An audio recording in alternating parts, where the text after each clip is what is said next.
बीज बोया जाए पुण्य का या पाप का, उसी प्रकार का महाराज फल होता है।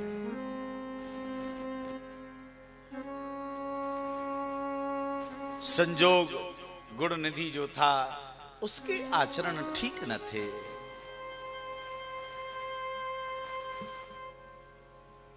बारंबार यज्ञदत्त नाम के ब्राह्मण ने अपने पुत्र को समझाने का प्रयास किया,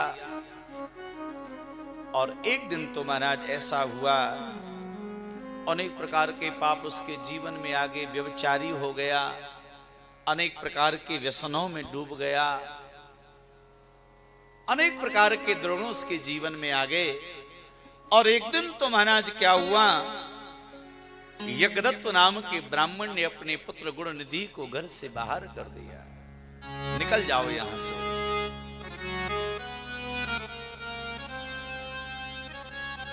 और पूरे गांव में कह दिया कि इस गुण निधि को कोई आश्रय नहीं देगा। सबने अपने अपने द्वार बंद कर लिए महाराज, गुण निधि को कोई आश्रय देना नहीं चाहते।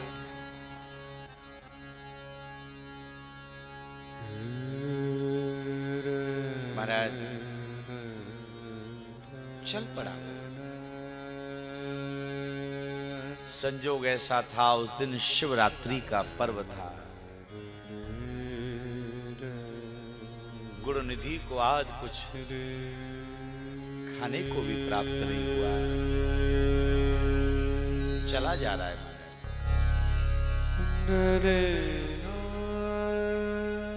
सबने अपने अपने महाराज द्वार सबने अपने अपने बंद कर लिए।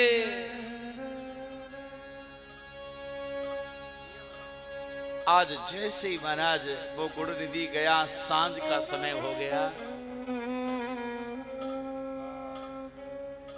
क्या बात है, सांझ का समय है, शिवरात्रि का पर्व है। गुण निधि ने विचार कर लिया कि मेरे माता पिता ने मेरा त्याग कर दिया और इस नगर में कोई मुझे आश्रय नहीं दे रहा है, आज तो मैं जाकर मर ही जाऊंगा। तो नदी के किनारे पहुंच गया, लेकिन बड़ी जोर की भूख लगी है।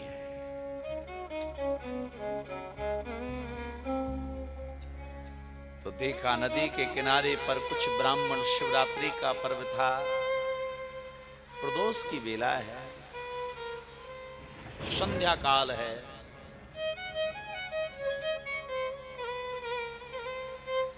संध्या काल के समय ब्राह्मण अपने वेद मंत्रों के द्वारा, यजुर्वेद के मंत्रों के द्वारा भगवान महादेव का अभिषेक कर रहे हैं।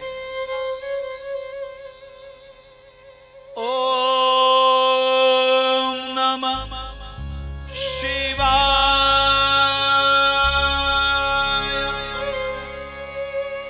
ओम नमः शिवाय।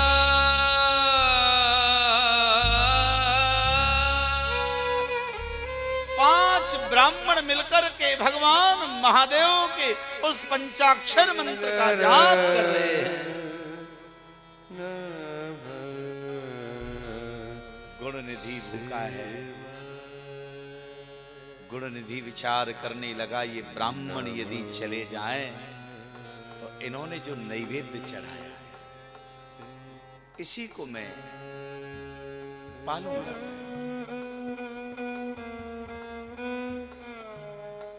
लेकिन ब्राह्मण अपना पूरा कर्मकांड किए तो तब तक अंधेरा हो गया। और ब्राह्मणों ने क्या किया कि शिवरात्रि का पर्व था, भगवान महादेव जी का भली भांति अभिषेक करके, और ब्राह्मण देवता ब्राह्मणों ने महादेव के लिए कोई भोग प्रसाद नैवेद्य चढ़ाया होगा, उस नैवेद्य को ही मैं पा लेता हूं।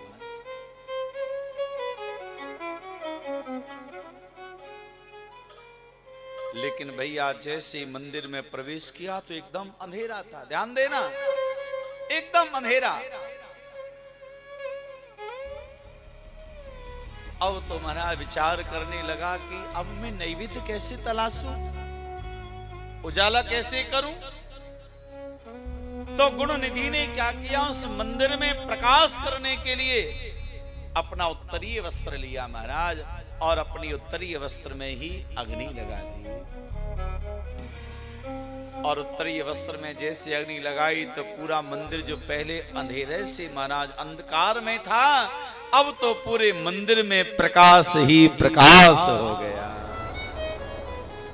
मेरे महादेव गदगद हो गए और मेरे भोले बाबा ने कहा, वाह गुण निधि वाह, तूने कमाल कर दिया।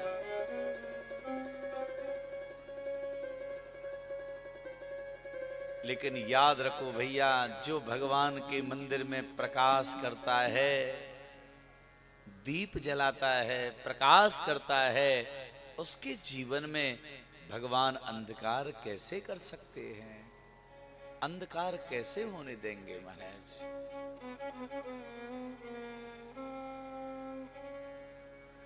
और उसी समय महाराज वो नैवेद्य वहां से उठाने लगा। संजोग से वहां पर वो ब्राह्मण आए, उन्होंने देखा कि भाई गुण निधि ने नैवेद्य को चुराया है। पकड़ने के लिए दौड़े और संजोग ऐसा रहा कि महाराज उसकी मृत्यु का जब समय आया तो वहां पर महाराज